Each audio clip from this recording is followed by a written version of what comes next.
We're live? We live? Yeah, we're live. All right. You could tell me. It was just silence. Hello, ladies and gentlemen. Here's our new setup in our new studio. This is our new studio, which we paid a lot of money for. We paid. We're not legally allowed to say how much. These are. How do you like our new setup? You like this? We got a table, a nice, strong foundation. V. Honestly, let's keep it real. The reason why we decided to go this way is because we're planning to, once we acquire the equipment, which is going to be very, very soon, we're planning to have a guest. A guest. Yeah, so finally from 2 people to 3 people, and occasionally we're going to bring random 7. people. Mostly, we'll have 7 people at the same time. Yeah, in the basement. Yeah, in the basement. In the basement. Do you have a basement? No. I have one. So be it. Is it here? I can't say where it is because it's not registered for reasons. Yes. How's everybody doing? Hello. Hi. How are you, V? What's up? Wait. We What? forgot. Uh-huh. Welcome to Cosmic Delirium. My name is V, and I'm your co-host. This is the main host, Mark Cross. Main host? What the fuck does that mean? Yeah, but I always like to be the man who pushes you towards greatness. I'm always the man who throws the alley up. You're the guy from the back. Yeah, I'm the guy from the back that throws the ball. You're the one that You're the dunks guy who gives LeBron James the ball and he dunks absolutely. and he goes, You're James. I'm fucking Irving. I have no idea who that is, but It sure, doesn't matter. sure. I know. That's what matters. Anyways, we finally decided to film another fucking episode. Yeah, which it took us a fucking month. a whole month. A whole month. Holidays, family time, family time. family time. Yeah. And just overall relaxation, getting those positive vibes. Sure. Yeah. Sure. Sure. Yeah. And we don't mean Relaxation. I was very relaxed when I entered this new year. It was very nice. A lot of shit happened since we last spoke. We actually more than enough time has actually passed. I started seeing someone, a psychologist. Literally, I'm seeing a psychologist. Yeah. For good reasons. For good reasons. My mental health. Yeah. My rapidly degrading mental health. Well, I wasn't really that bad. We had worse times. We had worse times where honestly it was not a situation for like it was more for a psychiatrist. I literally there was a point in my life where I would talk with myself, thinking that there were people in my head. That was the thing. I would prepare lunch. And I go, this is how we're going to make some fucking eggs. Well, everybody in class, how can you tell me how many protein chains are in a yolk? And I'm thinking like, yeah, I can't fucking wait to find out whatever the fuck this person just said. Well, listen, I wasn't the one helping you out, though. I was the one that drove you even further into your addiction because it's a funny character, dude. Let's do it for 6 hours. Yeah, and I was the one that was actually pushing. I was the one that was throwing that fucking alley up. I told you. Yeah. You were pushing my mental health off a cliff. Yeah, literally. But let's be honest. I did that too. Yeah, it was. Yeah, we were throwing alley-ups left and right. It was a joint effort. It was a joint effort. I literally almost jumped off a building. It was fucking amazing.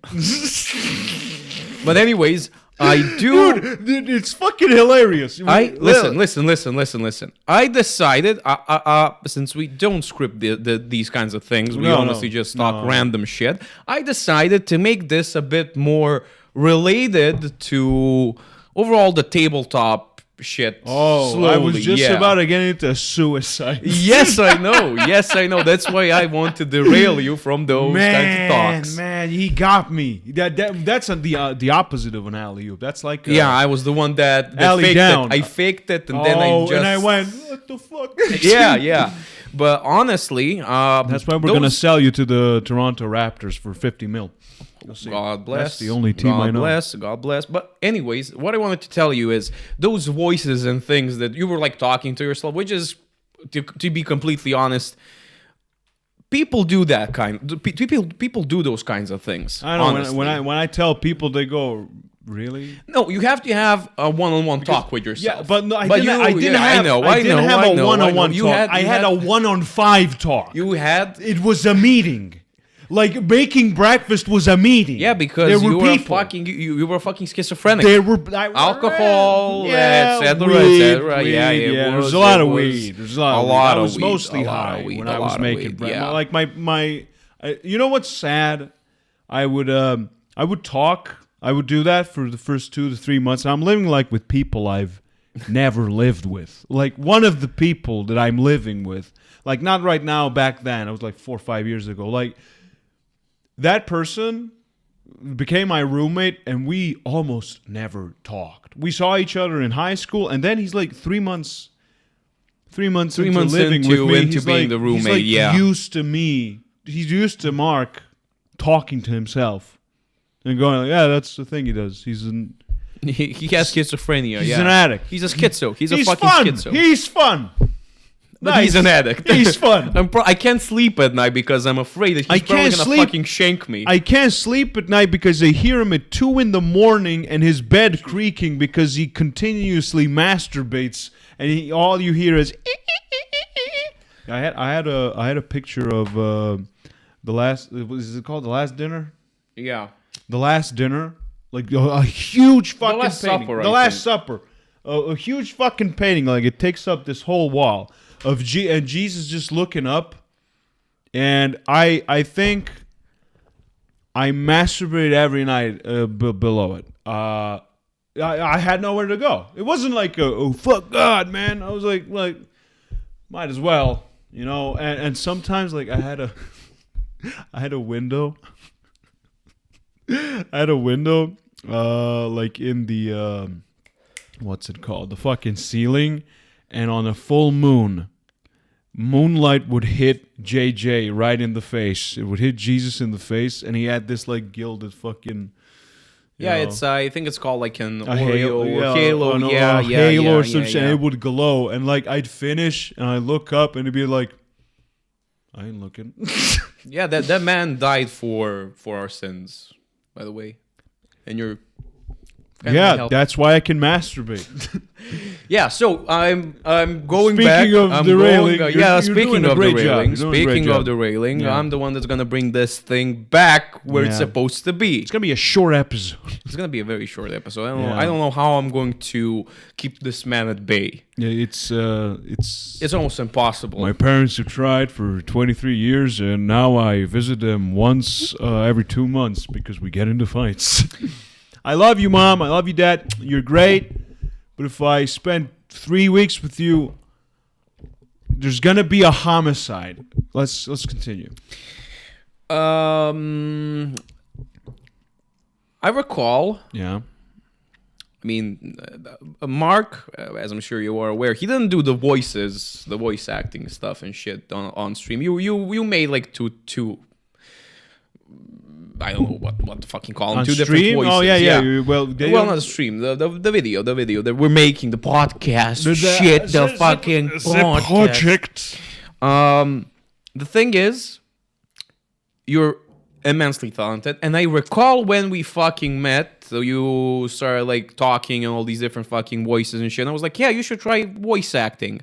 And then we started playing D&D. Oh yeah. And then he got fucked up. I was blasted from all the substance abuse. He got blasted. But during that delirious phase, I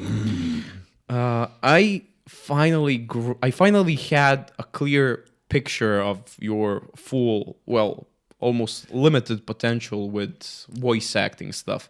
Because the thing is, when I never played D&D before. He wanted to, like, I want to play that shit. I was like, yeah, I'm not going to go to college. Fuck college. Go to college, man. Go to college, man. Great. Who gives a shit? I want to be a fucking half-orc warrior, dude. I want to punt gnomes and save princesses so I can fuck them in the woods.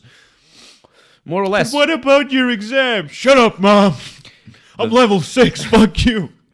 I got a bonus attack. Don't ask me stuff, Mom. I'm studying. Are you studying really? Mom, V? you're giving me the opposite of an inspiration die right now, okay? She goes, what does that mean? I'm hanging up. No, it's I just hang up. It's just Yeah. The thing is, tremendous amounts of things. I really thought that people who DM'd that they knew what the fuck they were doing. That they knew what the fuck they were doing. That's the trick. That's like a magician's trick. That's like... Yeah. I mean, rarely who. I mean, in terms of like getting into tabletops and shit. And I've talked with people since we are developing this game of ours. I've talked with people before. Yeah, we talk to people. Yeah, we actually have friends. That's we right. actually have friends. That's right.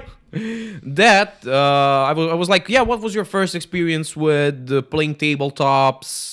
Did you enjoy the experience and how was it? And people who started playing it first, they were like, yeah, it was okay. It was okay. It was fun. It was like social things, which is mainly we killed a couple of goblins. Yeah. But then they went to a better DM/GM, however you want to call it, and they were like a game novitiate. After that, they were like, yeah, this is a completely different thing. Yeah, it really depends on the DM. It really depends on the DM. Yeah, if you have a game master who sucks, it's not a fun ride unless all of the players are fucking amazing and they can work with it, which is not the case most of the time. Most of the time, hot take, you don't have voice actor friends who have studied drama and acting, shocker, who play with you. How did you? This is a very good question. I think I asked you this once before, but I was probably like passed out drunk, and it was like, Mark, man. I probably didn't even hear you. I was probably sleeping. Mark, man, how did you learn these voices of yours? Where did the voices come from, man? Where did you? Yeah, how did you actually when you started DMing? Since how long have you been into this tabletop thing for? Oh, Jesus. 9 years? Shit, almost a fucking decade. It's gonna be a decade pretty fucking soon, which is weird. This is the longest thing I've done. Consistently. Like, I do it every year at least like 5 times. But now I do it like, every chance I get, I'm like, yeah, let's get the happy chemicals out of this. Yeah, like, it's gonna be a decade soon, which is weird. Yeah, it's the manufacturing date, man. Fuck yeah, man. But this is the thing. Mm-hmm. When you started DMing, if I recall correctly, and you feel free to correct me, of course. If I recall correctly, you went into this tabletop thing because you had an older friend. Who was DM. I had an older. I was exposed by an older friend to it. We went to we got this thing in Serbia called Slavas. It's like religious celebrations of various saints, and every family has a distinct saint, their own saint, and they, once a year we gather. My saint is Saint Nicholas. I love that name, and it's the most widespread fucking saint. Slava. Yeah, it's the most widespread Slava in Serbia. Yeah, literally every second or third religious person is having. On the 19th of December, they celebrate those. Yeah. They celebrate Saint Nick. Yeah. Saint Nick. Now, and I went to a Slava at my godparents' place, and there, I met my god sister's boyfriend at the time. They're now engaged, which is pretty fucking cool. And he was like, "Hey, you want to play?" And he's like the stereotypical nerd. He's like skinny. He's got the gamer neck. Yeah. I think he might have carpal syndrome. But I love that man. I would die for that. I would kill I'm not gonna say how many, but I would kill for that man. Yeah. And he's like, dude, you wanna play fucking D&D, dude? And I'm like, oh, is that like I like saw Critical Role, maybe like once. And I was like, oh yeah, this seems fun. This seems interesting. I'd do this maybe. And he said, you want to play? I'm like, sure. And the first character I made, you're not gonna believe this. His name was Brufo Bronzebeard. And he was a dwarf. Barbarian. And of course Scottish accent, of course stereotypical drunk and shit. So that's how I got exposed. And then I came back to Parachin with the knowledge. And I was the leading person. You were the pioneer. I was the pioneer of my generation, of the 98 generation, 1998, to introduce D&D to the generation. You know, older generations played, but they were like really big fucking nerds. They were like, no, we can, you know, the classic shit like neckbeard and stuff like that. And it just spread like the fucking wildfire. You know, it began with and it was so shit. We had fun, but it was so I was so shit at it. I didn't prepare at all. I would make shit up. I would steal maps from the internet, and I would have them photocopied, and I'd be like, yeah, I made this. You know, yeah. And I wouldn't even read lore. I'd make it up myself, and you know, for the first year, it was just memes. Just memes like, hey, can I summon Shrek? And I'm like, fuck yeah, dude, let's summon Shrek. Oh, you he fucking shows up. And there was some. I wanted to play something serious, but it always, because you know we were younger. And we're like, oh, can I fuck the innkeeper in the ass? And I'm like, I mean, I guess if you want to. Like, he's like, yeah, I use rage. You know, it was boring. It was nice, but it got boring. Yeah, it's starting to have the stereotypical pattern of murder hobos. Yeah. We don't want to take this seriously, which is honestly. It can be a problem. It's fine, but it can be a problem if the GM has different expectations. Yeah, and that's the thing. You have to, at least from my perspective, I do know that we have the same perspective in this case. You have to, because you're the one leading the game, but you have to. You're not the main character here. You have to accommodate, and you have to get that story around the players and play it how they want to play it. You know what I used to do when we're at that? I used to put in NPCs, and I'd make them like the main character, and they're like perfect, and they can't die and shit. It was almost every GM does that at some point. It's a GMPC. Yeah. It's basically the GM like, hey, I want to play and GM. You know? It took me some time to be like, hey, it's actually really fun to be every NPC and, you know, just experiment with shit. You know, you throw in a throwaway NPC who's like, I am Jason, the kobold. I like to suck on candles like they're my mother's nipple because I have been separated from her 75 years ago. You know, and everybody, you just see how people react, and you're like, okay. And in your head, this is what happens 85% of the time. You're like, okay, I'm never going to use this character again. And like, we're bringing him with us. Yeah. Like, God damn it. Now I have to use, now I have to be, I am Jason the kobold. Give me your kiss. You know, it's yeah. You know, and then you got to do that for the rest of the fucking campaign.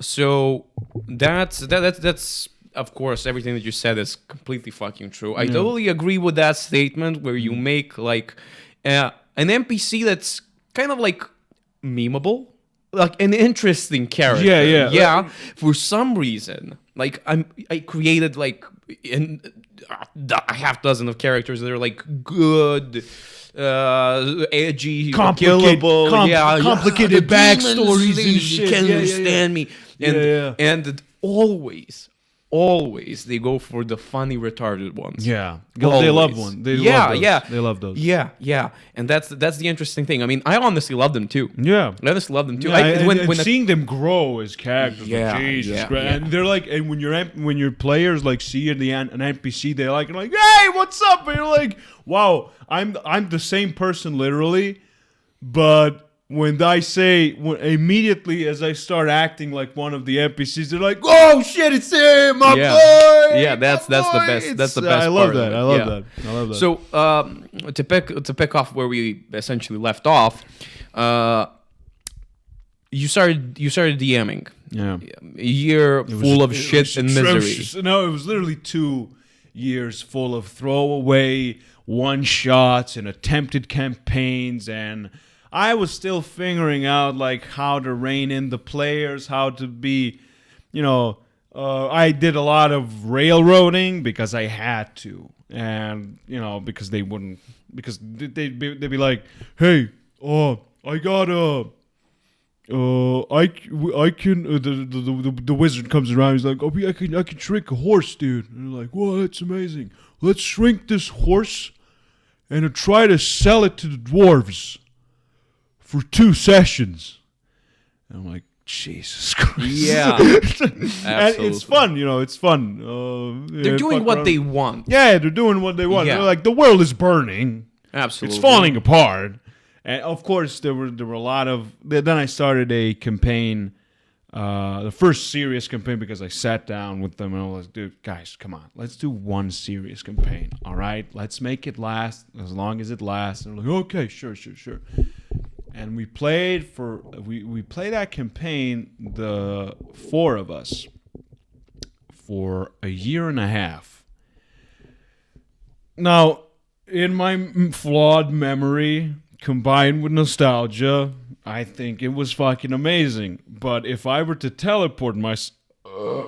bless you. Blessings of Anuel. If I were to teleport myself back and see like how it looked, it would probably be so shit that I would cringe myself to an early grave. But we had fun.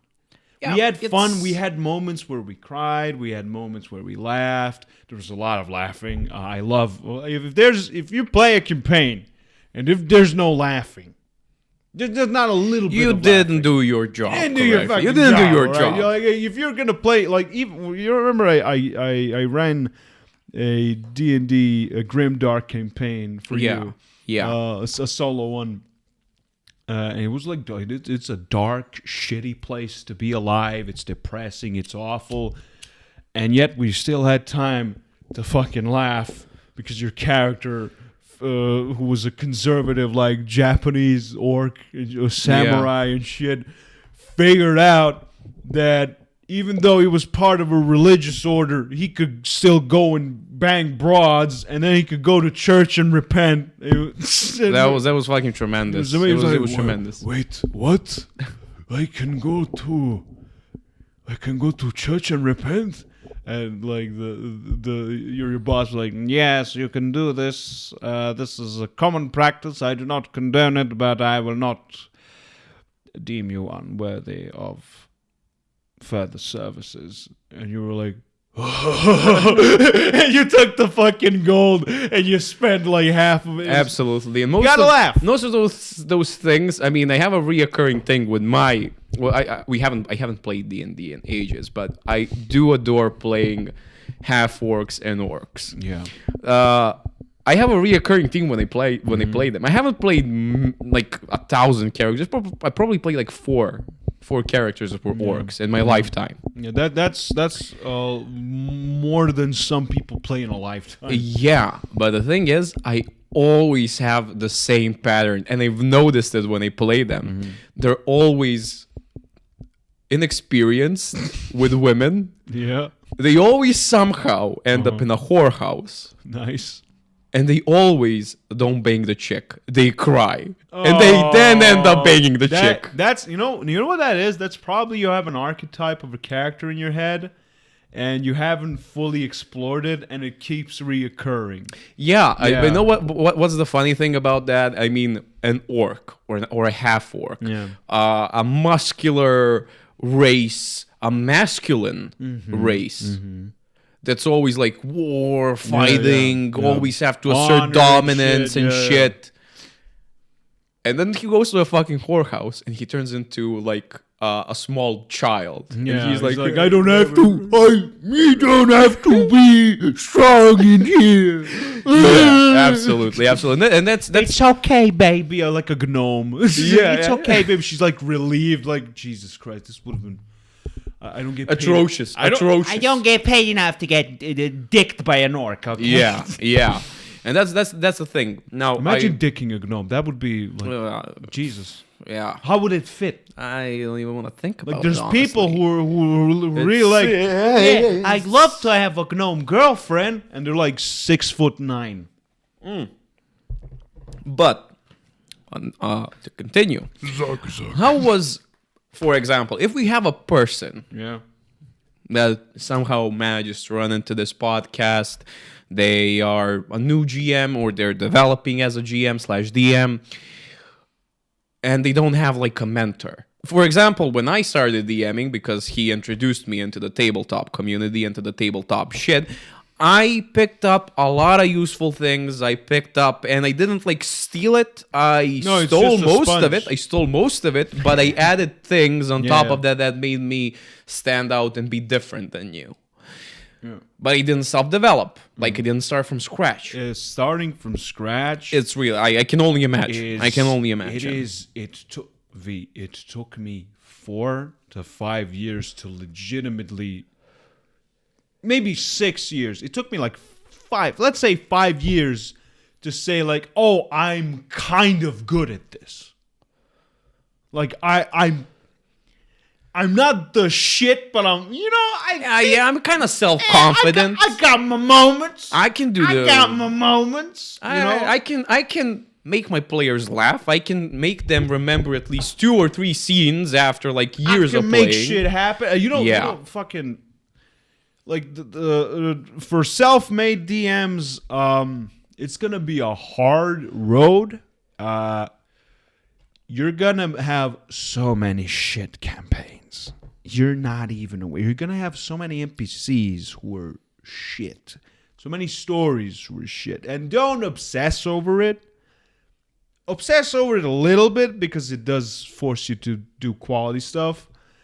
And above all else, please read literature. Read books. If you want to be a better GM, if you want to understand, like, here's a perfect example. If you want to make more relatable characters and NPCs, read Dostoevsky. Amazing character work. He gets into the brain. He explains like traumas and how people think and how the entire thought process, the entire whole process, character building. Yeah, like Brothers Karamazov and fucking The Idiot. Amazing. Like. Aside from that, the thing that I would add to that would be, why should you read? Also, it's because it's going to help you when you describe things to players. Yeah. Pictures are always great. I use pictures. You use pictures too, but we tend to reduce the picture as much as possible. I don't like relying on them because it's easy. It's easy to just show and like, hey, you're there. Yeah, exactly. But you know the smell. Like describe, you gotta describe. Try to describe most of what your 5 senses are feeling. Like the smell. Is it cold? Like how does your skin feel? Do you have any emotions towards this place? You gotta, think about the backstories of your characters, and you can like say, like let's say one of the players is an orc who grew up in a frozen like landscape, and then you guys go into the tundra, and you can do like this individual thing. Like you feel. Like you're a gnome, your body temperature's shit, and you want to die. You hate this place; it's freezing. And you look at the orc, and you're like, you remember he's like from a frozen wasteland, and you tell him, "Hey, this is literally like home. Like the cold, it is cold on the surface, but inside you feel the warmth of home." And you're like, wow, man, Zug, this is amazing, you know. And what do you think, since we went through your phase as a noob GM, we went and you magnificently explained your I'm thought still process. a noob, I'd say. I have a lot more to learn. I would say you're pretty fucking good. I got my moments. Yeah. And this is not because I'm biased. Maybe a little bit. It is. Yeah, It is. but the thing is, when you switch over to a different GM and you had a great GM before that, fucking a new girlfriend. yeah, it's kind of hard to adapt because there are situations. For example, I had a situation where the person that was leading the session, they didn't voice act at all. Everything was in the same voice. And that's something that I've heard from other people that people actually do. Yeah, that's one of my favorite DMs was the friend who showed me like this. And he DM'd for me, and he doesn't have a vast range of voices, but he compensated with brilliant storytelling, brilliant descriptions, brilliant arcs. You know, if you're not good at something, you can compensate with other factors. You know, like voice acting, it's not that important, but if you have it, it's like it's a bonus. You have a cake, and there's no icing on it, and there could be a lot more chocolate on it, but it's good. Yeah, but it could be better. It could be a hell of a lot better. It could be a hell I of a personally lot better. I love voice acting. I love hearing that shit. I love hearing if I see a dwarf, you know, in D&D, I like him to go like, oh, hello, lad, keep your feet on the ground, you fucking bastard. And even though, I love that. And even though this is something that kind of irks me a little bit, is people who can potentially do it. Doesn't have to be good. They can't do it. They don't make the effort. It doesn't have to be good. It can be a shitty impersonation of a fucking and if dwarf. it's funny, it's amazing. Yeah. For example, amazing. you have that dwarf shit. Tremendous. I will be like, yeah, come over here, you small little bitches. Let me fight me if you have the balls. Fight me, you fucking Yes, guts. exactly. I love that. Yeah. I love that. But the thing When you're is, trying, when you're trying, the players see it. fucking love it. Yeah, they see it They and love they're it. like, yeah, he's in character. You know what happened? Shit. You know what happened to me? Shout out to my boy Luca from I can't say because I'll dog. It doesn't matter, but Luca. Luca, my boy. Our friend Kaga, He's gonna guess. He's soon, gonna guess soon here. He invited me to go play D&D with a group he was DMing with, and you know, some of them weren't really that motivated, and they were kind of, they didn't really put in the effort. Just in wanted to test out the waters to see what the fuck it is. Yeah. And he called me like, "Hey, I need a vet. I want you weren't there, man. I want to see if how they're gonna interact with a high caliber role player and stuff." And I went there and I sat with him. We played, and the moment I got into play, the moment my character was introduced, and you know me, man. You know me. I go in guns blazing. I don't give a fuck. Like, Mark is dead. He's fucking dead. The voices take The over. voices the take voices over. take over. And immediately I was like this gruff dwarf. What did I play? I think I played like a hunter or some shit. You keep on talking, I'm gonna refill us. Yeah. I played like a hunter or some shit, and I'm like, did they see me? I'm in the tavern, and I'm talking to one of the patrons, like, "No, you listen here, you popsicle little cunt weasel bastard." I'm like getting into it, talking shit, and immediately they're like, "Whoa, wait, you can do that?" what? Because they see I'm like I'm unapologetically into it. I'm in the world. I've been sucked in. It's like that. It's that moment where you forget you're sitting at a table and you're like playing. I love that moment. And they started coming out and actually role playing and putting in the effort, and it's really fun to do. It's always good if you have a new group. It's always good to have one experienced player who can get into character. Oh yeah, because you draw people out. Yeah, he starts drawing the dementia and everything from people, and they start immersing themselves into the character, which makes roleplay 10 times better. 10 times better. I gotta drink my meds. And I really enjoy, since in my opinion, every DM/GM, they have their own strengths and their weaknesses, just like you said, but they have their specialties. Oh yeah. For example, Mark, Yeah, boy. his specialty is, aside from like tremendous storytelling, etc., it's Don't overhype me. no. I'm not. I'm just spitting facts. It's layering the story perfectly. I fucking love it. He's layering it perfectly, and I like to plot 20 sessions ahead. yeah. Or you know what I do? Sometimes I put something in and I'm like, I have no idea what I'm gonna do with this, but here's a challenge. Figure it out. You got like 15 sessions. I'm sorry for interrupting. No. It's a good thing that you dropped in. But the thing is with that, now imagine his remarkable layering and planning a story 20 sessions ahead and having all of those attributes fit in together. Music, sound, voice acting, great combat, balanced combat. If you fuck up something, he's not forgiving. You're just gonna die. That's something that people, GMs/DMs, should do. People are if you have a afraid group, of killing if you player have a characters. group, if you have a group, I hate it. I hate it. It's absurd. People are so afraid to kill player characters.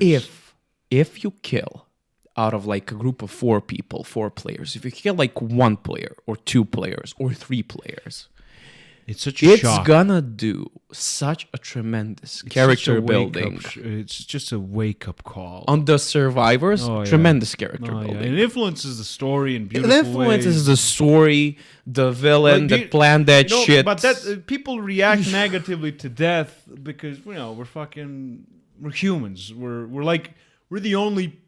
one of maybe 2-3 species on this planet that are aware that, this ends. I don't like not existing. And, we attribute it to... Yeah, but it's at the end of the day, it's just a story.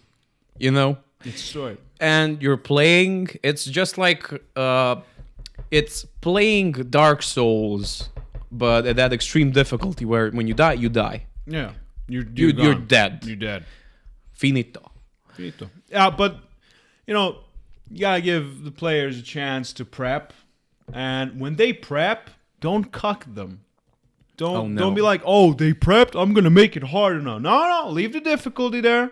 If they wipe the fuck out of the enemies and do a perfect job, good. They deserved it. They deserved it. They planned. Good. They thought it through. They've invested their personal time to think of a tactic. I remember I had I prepped this boss, and it was a ludicrous boss. He had every resistance imaginable. He had heals. He had action surges and shit.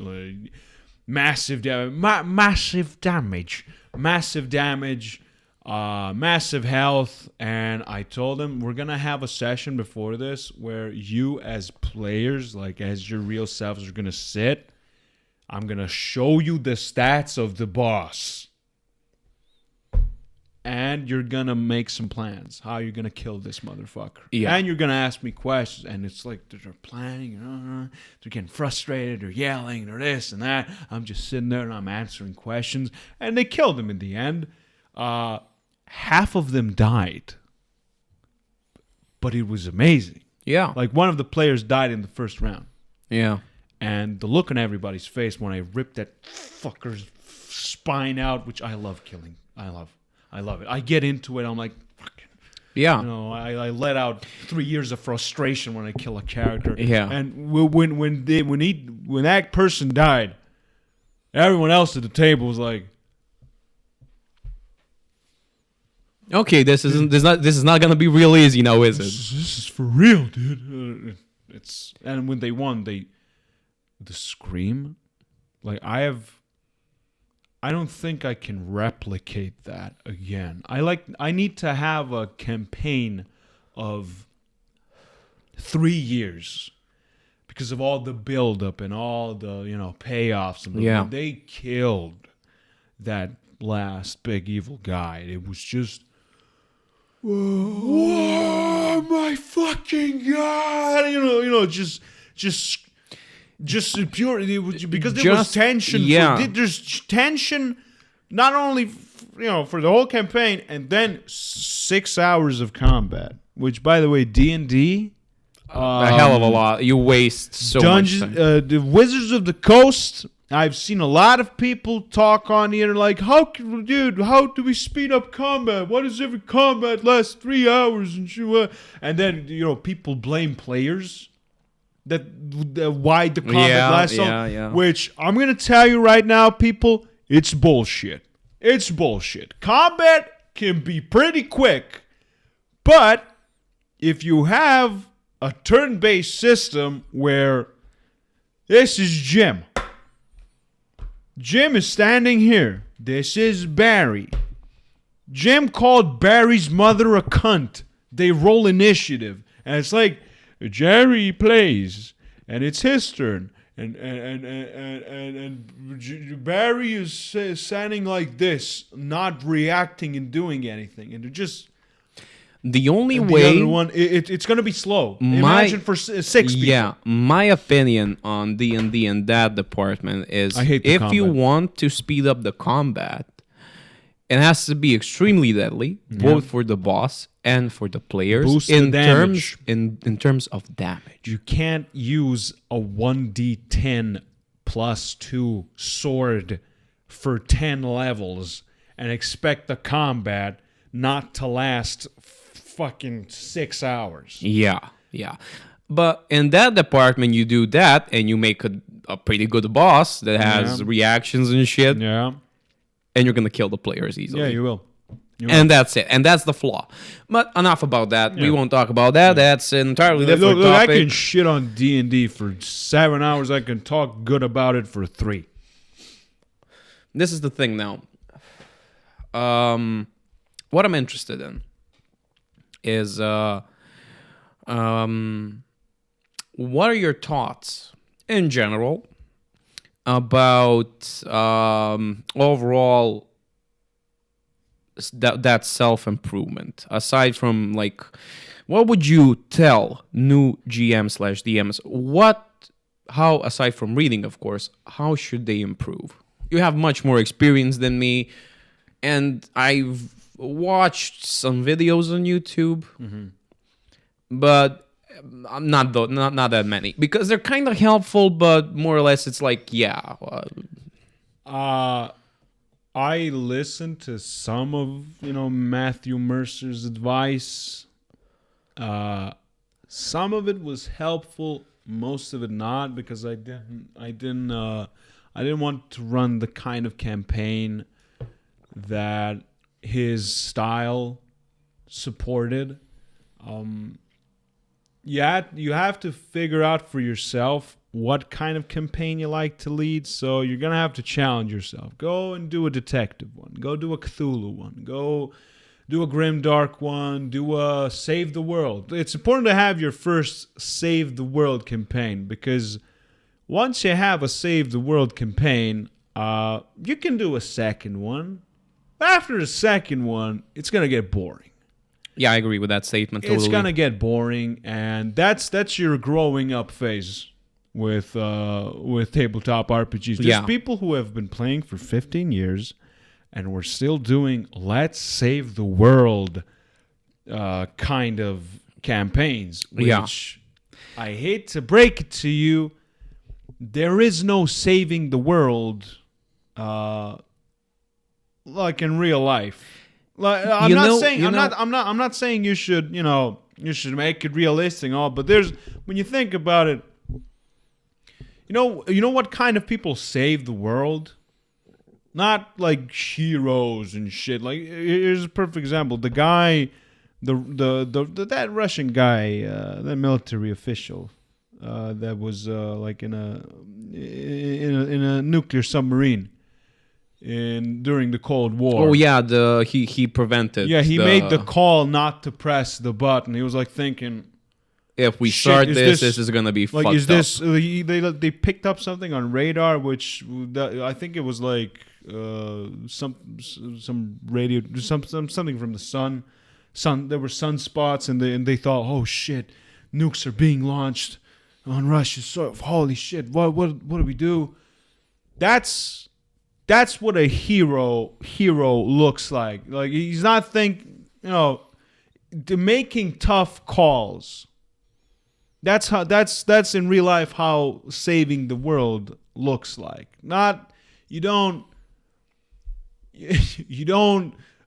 find every evil thing on the planet and kill it. You can't do that. That's not how you fix problems.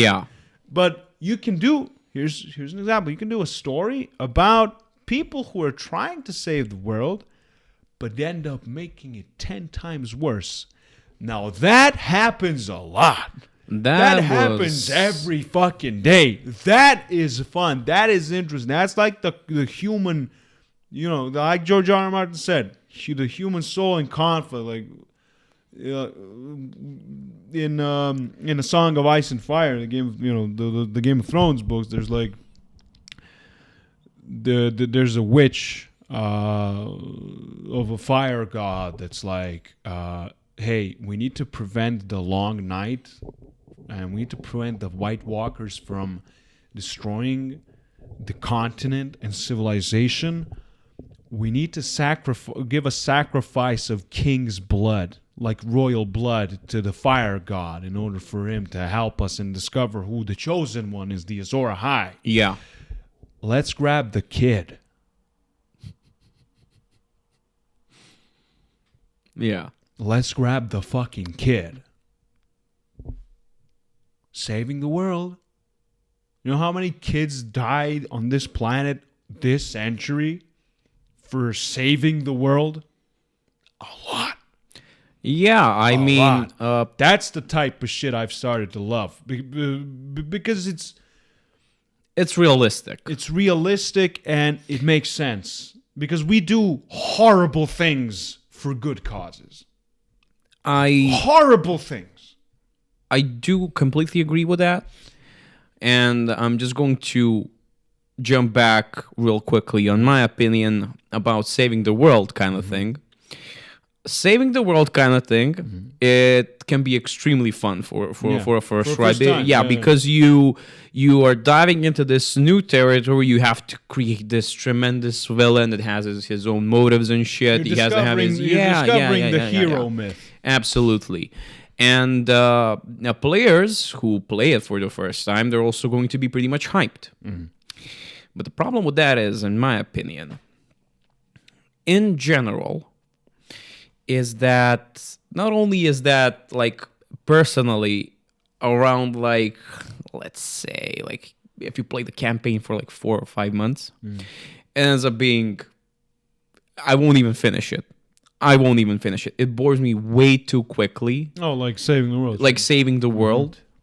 Well, yeah, because you've played a lot of campaigns at this point. Yeah, but if you were a new player. Yeah. But the thing is, with that, if I was a new player, I would adore it, obviously. But saving the world is idealistic, and it's most likely it's going to be an unfinished campaign at the end of the day. It really is going to be an unfinished campaign at the end of the day. What I like to do because I have my own specialty that I discovered. I like making completely memeable campaigns that are fucked up, fucked up and completely funny in the range where I make idiots and my players who create all of these badass characters and they're all like cool and shit. It's an absurdist world. I throw them into the biggest cesspool of humanity and other races, and their characters in like one session, maybe 2 sessions, they go completely insane and they adapt and they adapt chaos and shit. And they love killing. I hate murder hobos. But they kill for a good cause. For their cause. Not for a good cause. It's because everything is bad in that world at that point. It's a completely shitty world, but it's a realistic world. You're just looking to cover your ass. Absolutely. Absolutely. That's what I love doing. And you played it, and you know that it can be completely fucked up and completely fun because there was corpse fucking. We end up playing that shit, and like 90% of the session, we're screaming, we're laughing, like my face hurts. I can't breathe. The level of degeneracy and memes just overflows. And the funny thing about that is, I've noticed is, no one breaks character. No. There's minimal memeing like during the game, like there's no like derailing and shit like out of character talk. It's all in character. Everyone's if we're shitting on someone. Only if you're shitting on someone. That's the first thing. And the second thing that I do absolutely love is detective campaigns. Oh yeah, these two things. I don't know how, but V just he's got a thing for clues and shit, and like I think it's because you love mafia. Yeah, it can be. Yeah, it can be. It definitely can be something with that. But I really love playing V's detective campaigns because they're engaging. They make you think. Sometimes, though, they make you think a little bit too hard. Yeah. Which makes me confront myself and realize that I'm a dumb motherfucker who has maybe 2 brain cells, and then I get angry. I don't get angry at you. I get angry at myself. Yeah. God, why can't I fucking figure this out? But when you figure it out, you're like, hey, nice. I'm gonna go hang myself now. Let's do another job. Absolutely. And that's the thing. It doesn't have to be anything grand. Small scale. Focus on the characters, the NPCs. You got a mortgage to pay. You got a mortgage to pay, and you need to make money fast. You got a month. Absolutely. You have a month. You please. Good luck. What do? You throw them into the world. They're like, okay. Obviously, we're going to find a place to deal drugs. All right? Yeah, we need to find some hobos, and we need to give them some noodles, and we got to ask, where's the big guy? Where's the guy who gives you your fix? And like, yo, there, man. And you're like, okay, nice. Yes. And then you go there, and you got to adapt yourself to him. And he fucks you over. Now you owe even more money, but you're like, okay, I'm figuring shit out. Yeah. I love that shit. Like, that's why completely realistic. Yeah, that's why we made the profession. Like that's like it's like background in D&D. In Cosmic Delirium, we have professions, and I said we needed it, and we put it in. We put in a hobo. That you can be a hobo. Absolutely. You start with almost nothing. You have vapes and shit. You have broken vape filters, or you can choose between a backpack and a cart. Yeah, literally, absolutely. By the way, you stole it, and you might be being chased by the cops if they give a fuck. And your goal is not to, I mean, you can do a thing like, I used to be successful, and now I'm a hobo, and I want revenge. You can do that, or you can do, I was in the war, I lost a leg. And I've been a hobo for 15 years. Help. I would like to sleep in a car. Yeah. Like not break into someone's car. My goal is to find an abandoned car and sleep in it. Survive the winter. And the GM, if he knows what he's doing, or if she knows what she's doing, can throw in some, like, let's say he goes into the car and he finds a chip. And he's like, what the fuck is this? Can I sell this? I think I get 50 credits for this shit. And he like pockets the chip, and there's a tracker on the chip. People start searching for him. People locate him. He has to run. Your character suddenly, your biggest problem is not I need food. It's like I'm being chased by shadow men, and they're trying to fucking kill me. Yeah. And you're running away, and you like forget about the chip and shit. You're running, and then somebody yanks you from the street, and you're like, "Do you know who?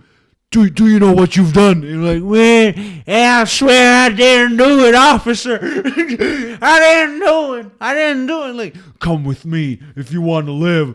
And he puts you in a car. He's like, "That chip you touched, it gives you cancer. My liver ain't working so good, so I don't know what that cancer is. I'm a Sagittarius myself." He could do a lot of, Yeah, absolutely. Now imagine, since we're almost done, I'm just going to throw this out there because we mentioned the professions. I'm not gonna talk about every profession. We mentioned just the hobo. I'm gonna stick with the hobo on this one. Yeah, the hobo. Imagine this shit. Detective campaign V style.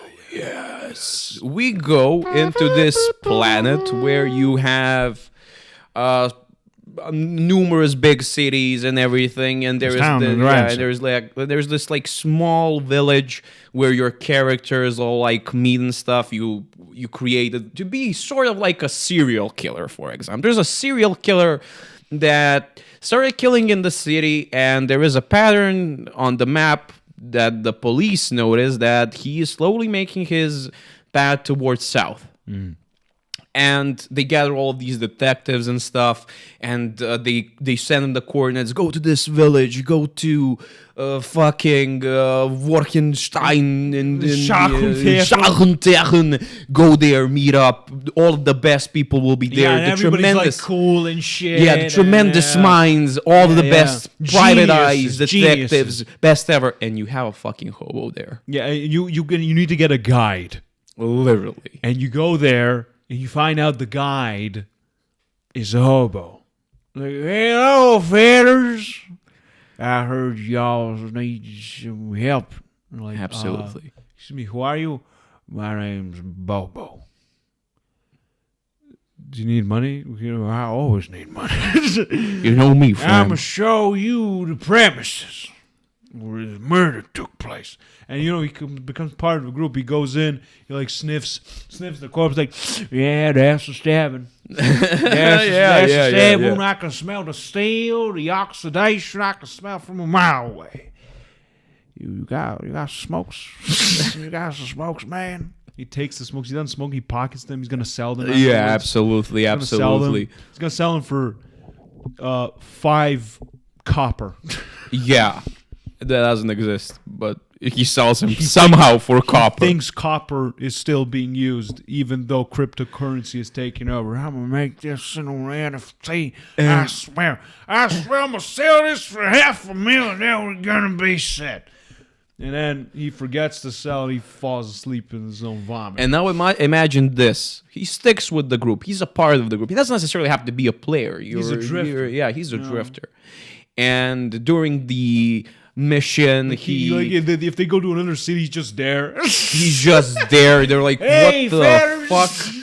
And they actually, after like 5 or 6 sessions, they figure out that he was one of the best detectives in that city. That he went into crippling debt. His wife left him. He lost his son. Yeah, a serial killer killed his son, and he went fucking insane. And then he started drinking. And he hyper focused on finding this serial killer, and he couldn't find him.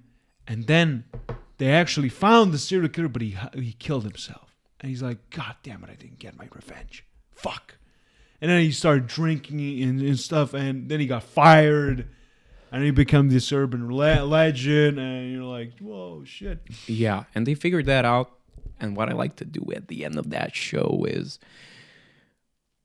he just fucking dies. But he dies in a couple of ways. He can die by sacrificing himself. There's like this bullet, somebody shoots the player and he jumps in like, and when he falls down and he's like scorched, he's literally vomiting blood and shit. The players go around, they're like, "Oh, Mike, what the fuck?" And I got him. And he has this fucking tear. And there's out of all those people, there's a human there who would be the same age as his son, and he's like, "Why did you fucking do it, Mike? Why did you fucking do it?" Better you than me, boy.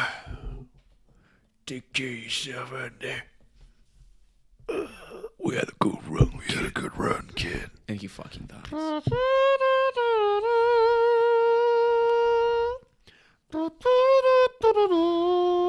And that can be done in like 2 sessions, 3 sessions. Especially since the players are probably gonna love the shit out of him. They're probably gonna love the shit out of him. Sacrifice you. Yeah.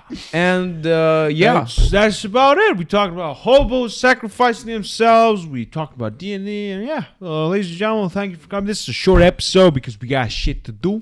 Not only that, but the thing is, all of our previous podcasts were either an hour and a half or 2.5 hours. 2.5 hours. Yeah, so we decided to control ourselves a bit. Yeah. Self-restraint and all that jazz. I actually think sitting helps because you're like more focused and stuff. Yeah, definitely. Here you're like, man, I think they're gonna bomb us, man. For sure. I think China's gonna bomb Taiwan, man. Been chilling. But thank you so much for watching Cosmic Delirium, and we'll see you next time on Cosmic Delirium.